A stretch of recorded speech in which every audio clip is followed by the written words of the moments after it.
जय महाराष्ट्र मित्रांनो. तर आज आजच्या व्हिडिओमध्ये आपण सपोर्ट अँड रेजिस्टन्स पाहणार आहोत. सपोर्ट अँड रेजिस्टन्स मी तुम्हाला एवढ्या सोप्या पद्धतीने सांगणार आहे की तुम्ही त्या आयुष्यभर लक्षात ठेवाल आणि त्याच्या मदतीने तुम्ही ट्रेड सुद्धा घेऊ शकता.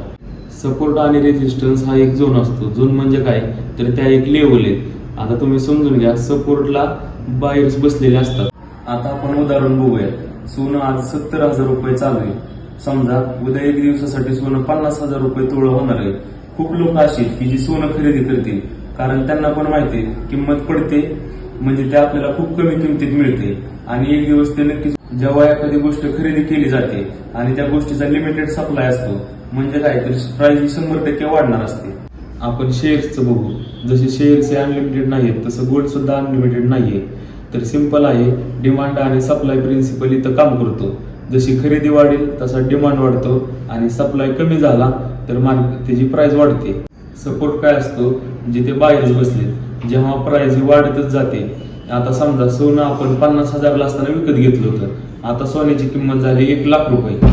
तर आपण कधीतरी त्यामधून प्रॉफिट बुक करणार ना. आता सोन्याची किंमत वाढली आहे तर आपण सोनं विकून टाकू. जसं सोनं विकलं जाईल तसं मार्केटमध्ये सप्लाय येणार. आधी सप्लाय हा कमी झाला होता तर आता जास्त झाला आहे. जसा सप्लाय जास्त होईल तशी प्राइस ही कमी होणार. हे तर खूप सिंपल लॉजिक आहे. सपोर्ट काय आहे, तर जिथे बायर्स बसलेत आणि रेजिस्टन्स काय आहे, जिथे सेलर्स बसलेत. फक्त एवढ्याने आपलं काम होणार नाही. चला तर मग अजून पुढे जाऊन आपण बघूया. आता आपल्या पुढे यूएसडी कॅडचा 1 आरचा चार्ट ओपन आहे. रेजिस्टन्स आणि सपोर्ट प्लॉट करण्यासाठी आपल्याला लास्ट स्विंग पाहिजे. लास्ट स्विंग म्हणजे काय, जिथून प्राइस चेंज झाली, जिथून प्राइस वरती जात होती, वरती जात असताना खाली आली, तर हा काय झाला, आपला स्विंग झाला. आणि थोडक्यात आपण याला रेजिस्टन्स पण म्हणू शकतो. इथून पण प्राइस खाली चालली होती, खाली जात असताना इथून प्राइस वरती गेली, हा झाला आपला सपोर्ट. इथं आपण बघू, इथून प्राइस वरती चालली होती पण प्राइस खाली आली, तर आपण इथं रेक्टँगल टाकून घेऊयात. प्राइस इथून डायरेक्ट खाली आली. खाली आल्यानंतर बायर्सने अजून ताकद लावली आणि याच्यात प्राइस खाली येऊन गेली नाही. प्राइस काय झाली, इथून वरती गेलेली आहे. तर हा आपला रेजिस्टन्स झाला आणि हा सपोर्ट आहे. सपोर्टला आपण लाईन मार्क करून घेऊयात. तर रेजिस्टन्स काय झाला, तर हा लास्ट स्विंग आपला रेजिस्टन्स झाला आणि हा सपोर्ट आहे. आपल्याला हा एक एरिया दिसतोय, इथून प्राइस खाली आली. आता इथून प्राइस खाली आली तर ती कुठपर्यंत येणार. आता तुम्ही म्हणणार प्राइस आपल्या सपोर्ट लेवल पर्यंत येणार. Very good. हेच तर आपल्याला शिकायचं होतं की प्राइस इथून खाली आली तर ती सपोर्ट पर्यंत येणार. याच्यामध्ये समजा या झोन मध्ये जर मार्केट चालत राहिलं तर आपण मागच्या व्हिडिओमध्ये पाहिल्याप्रमाणे इथं साइडवेज ट्रेंड होणार. आता मी म्हणतो सपोर्ट, त्याआधी आपण सपोर्ट इथे मार्क करून घेऊ.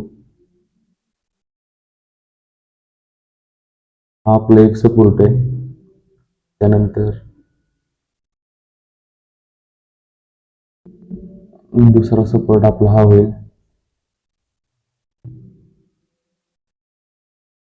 मार्केट इथून इथं आलं आणि इथून बाउन्स व्हायच्या आत समजा हा जर आपला सपोर्ट तुटला तर मार्केट हे या सपोर्ट 2 पर्यंत येणार.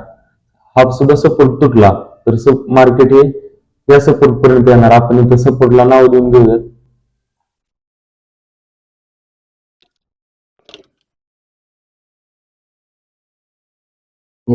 S1 म्हणजे सपोर्ट, S3 म्हणजे सपोर्ट 3. तर आता आपल्याकडे टोटल 4 सपोर्ट आहेत. Support 1, support number 2, support number 3 आणि सपोर्ट नंबर 4. सपोर्ट 4 हा खूप स्ट्रॉंग सपोर्ट आहे. मार्केटने सपोर्ट 1, 2, 3 जरी तोडले तरी सपोर्ट 4 ला आल्यावर मार्केट इथून 100% रिबाउन्स होणार आहे. तर मित्रांनो, तुम्हाला सपोर्ट आणि रेजिस्टन्सची कन्सेप्ट समजली असेल तर याच्या मदतीने तुम्ही अगदी आरामात ट्रेड घेऊ शकता.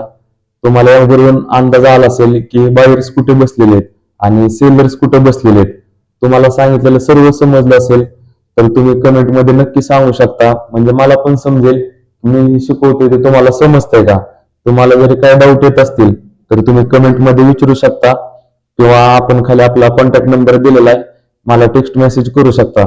येणाऱ्या व्हिडिओमध्ये आपण तुमचे सर्व डाऊट्स क्लिअर करू.